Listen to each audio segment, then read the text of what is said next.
It has been a year of ups and downs for sterling, largely dominated by political and geopolitical factors.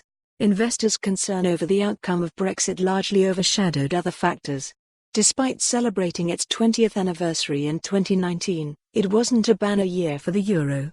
Over the last 20 years, the euro has strengthened by 27% against the pound, with nearly half of those gains being made following the UK's referendum result to leave the EU.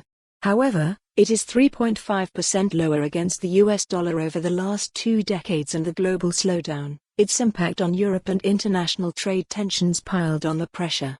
The ongoing strength of the US dollar was sometimes counterintuitive. The market appeared to largely ignore economic performance and political turmoil, focusing more on the US-China trade war, which dragged on despite multiple promises for a resolution and left investors moving to the US dollar along with the yen as a safe haven currency. Sterling battles Brexit. The pound's major challenge this year was Brexit. Sterling began the first working day of 2019 an average of 0.8% above levels on Christmas Eve, but as Parliament returned from recess and the Brexit debate was renewed, the pressure returned to the pound. The pound was given a boost when Boris Johnson was appointed as the new leader and de facto Prime Minister. Alongside the political developments and negotiations, the pound fluctuated in line with any indications as to the outcome. Optimistic comments about the feasibility of Brexit from European Commission President Jean-Claude Juncker gave the pound a boost in September, and news of detailed and constructive talks between the Prime Minister and Irish Premier Leo Varadkar helped the pound take an average of 2.7% higher against the other major currencies. By November, the pound had run out of steam and the market braced for a general election.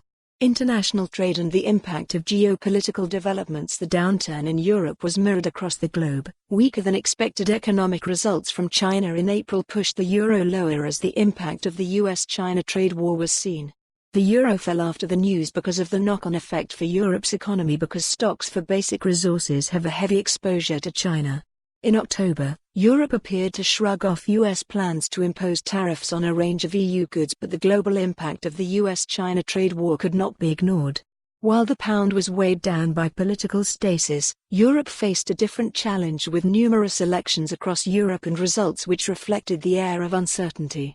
By the end of the year, the European Central Bank had announced a new stimulus package, and incoming President Christine Lagarde used her maiden speech to call for strength, resolve and courage in European capitals. Uncertainty. And for more on this story, visit the news article link.